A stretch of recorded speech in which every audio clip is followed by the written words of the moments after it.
The live TV, सच सबसे आगे। नमस्कार, मैं हूं रंजीत झा और आप देख रहे हैं द लाइव टीवी।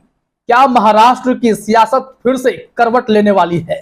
क्या महाराष्ट्र की बाजी पलटने वाली है? सुप्रीम कोर्ट के हाव भाव से, जजों की टिप्पणी से तो ऐसा ही मालूम पड़ने लगा है। आज एक बार फिर से शिवसेना मामले पर सुप्रीम कोर्ट में सुनवाई हुई और इस दौरान राज्यपाल पर सुप्रीम कोर्ट भड़क उठा और कहा कि भाई आप पहले खुद से न पूछ लेते।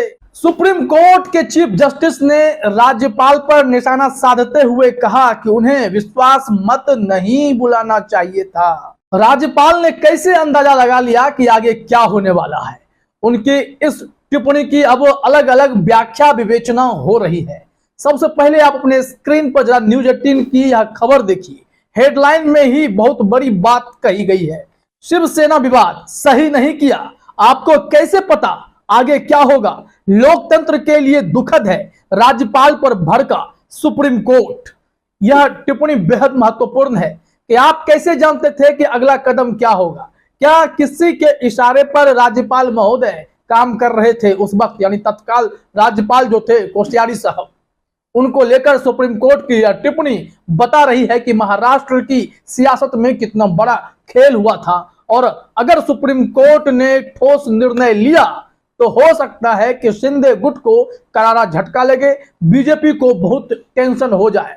बीजेपी टेंशन में आई तो शिंदे गुट को भी टेंशन में आना पड़ेगा। वो 40 विधायक अगर अयोग्य घोषित कर दिए गए तब तो सत्ता की बाजी निश्चित तौर पर पलट सकती है। और आज के ही दिन चुनाव आयोग ने भी अपना जवाब सुप्रीम कोर्ट में दाखिल किया है और वहां अपने फैसले को सही ठहराया है कि हमने शिंदे गुट को किस कारण से चुनाव चिन्ह और पार्टी का नाम सौंप दिया, शिवसेना वाला।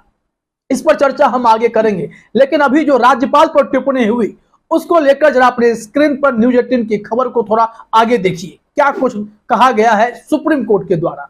इसमें कहा गया है कि शिवसेना विवाद में सुप्रीम कोर्ट ने बुधवार को महाराष्ट्र के राज्यपाल पर बड़े सवाल उठाए और कहा कि वे इस मामले में राज्यपाल की भूमिका को लेकर चिंतित हैं।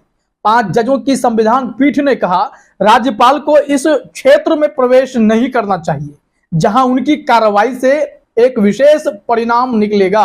सवाल यह है कि क्या राज्यपाल सिर्फ इसलिए सरकार गिरा सकते हैं क्योंकि किसी विधायक ने कहा कि उनके जीवन और संपत्ति को खतरा है?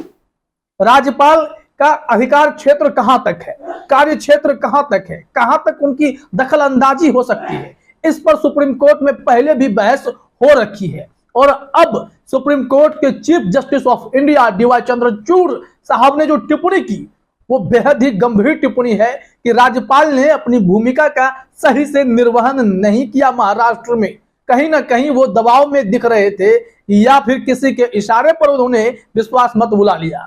किसी के इशारे पर वो सब कुछ पहले से ही भाप गए। कैसे संभव हुआ?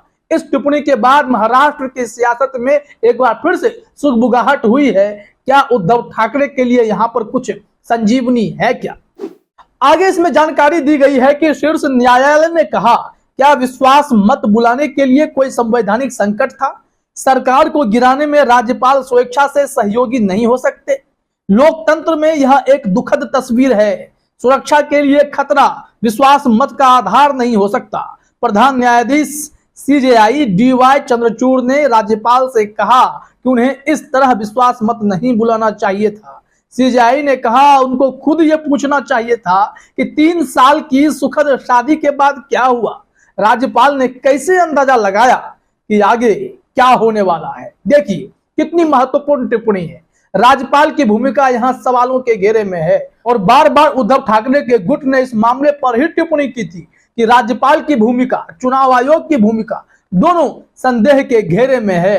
तो ऐसे परिस्थिति में इस मामले को सुप्रीम कोर्ट के द्वारा ही निपटारा करना पड़ेगा कि असली शिवसेना किसकी है और जो महाराष्ट्र में वर्तमान बीजेपी शिंदे सरकार चल रही है वो न्यायोचित है या नहीं, संवैधानिक सरकार है या नहीं, या फिर जोड़ तोड़ के गणित के चक्कर में कोई बहुत बड़ी गलती हो गई है।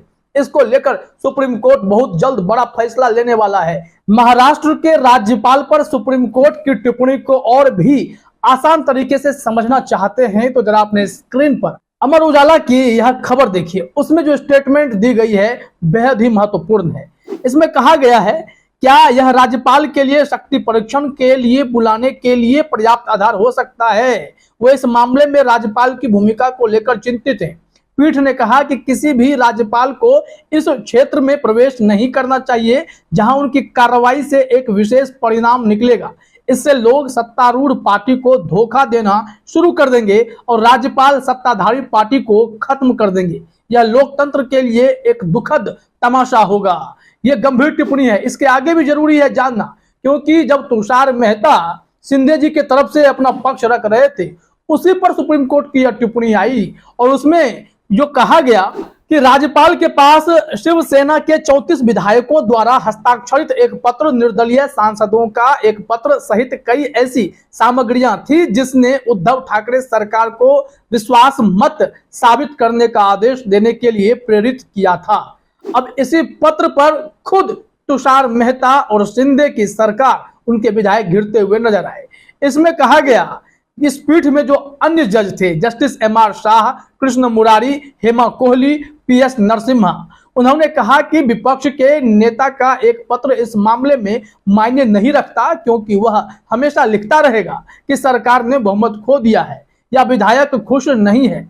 ऐसे में विधायकों का पत्र की उनकी सुरक्षा को खतरा है, इस मामले में प्रासंगिक नहीं है।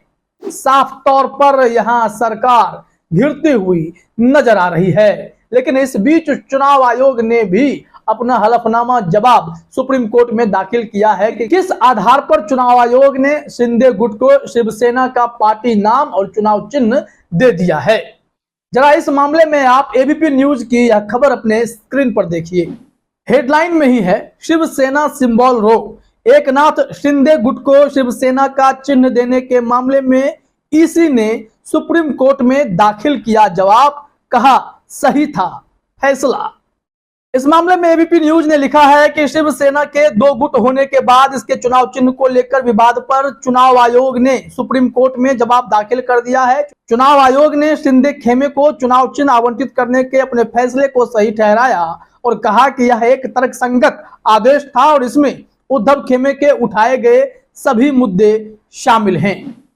चुनाव आयोग ने पहले भी जो तर्क दिया था, उस तर्क को सबने देखा कि पार्टी में जो संवैधानिक स्तर पर जो नियम कानून बनाए जाते हैं, उसी को आधार बनाकर के उसकी अपडेटेड चीजें चुनाव आयोग को नहीं दी जा रही थी, वेबसाइट पर अपडेट नहीं की जा रही थी। और फिर विधायकों के हिसाब से भी यह तय कर लिया गया कि 40 से अधिक विधायक तो शिंदे के पास ही हैं, तो ऐसे में ये सब कुछ जो है शिंदे गुट का हो जाता है। लेकिन ये आधार कैसे हो सकता है, इसको भी समझना जरूरी था। इस वजह से उद्धव ठाकरे के गुट ने सुप्रीम कोर्ट का दरवाजा खटखटाया था। इस मामले में आप अपने स्क्रीन पर जरा निपुल सहगल की एक ट्वीट देख लीजिए। इसमें कहा गया है कि शिवसेना चुनाव चिन्ह मामले में चुनाव आयोग ने सुप्रीम कोर्ट में दाखिल किया जवाब, कहा याचिकाकर्ता की तरफ से रखी बातों का खंडन करते हैं। चुनाव आयोग का फैसला प्रशासनिक नहीं अर्धन्यायिक था। फैसला लेने वाली संस्था को पक्ष बनाकर जवाब नहीं मांगा जा सकता। ये वहां पर जवाब में बातें कही गई हैं और इसी को लेकर फिर से चर्चा हो गई है। लेकिन सुप्रीम कोर्ट का रुख काफी स्पष्ट है, काफी सख्त है।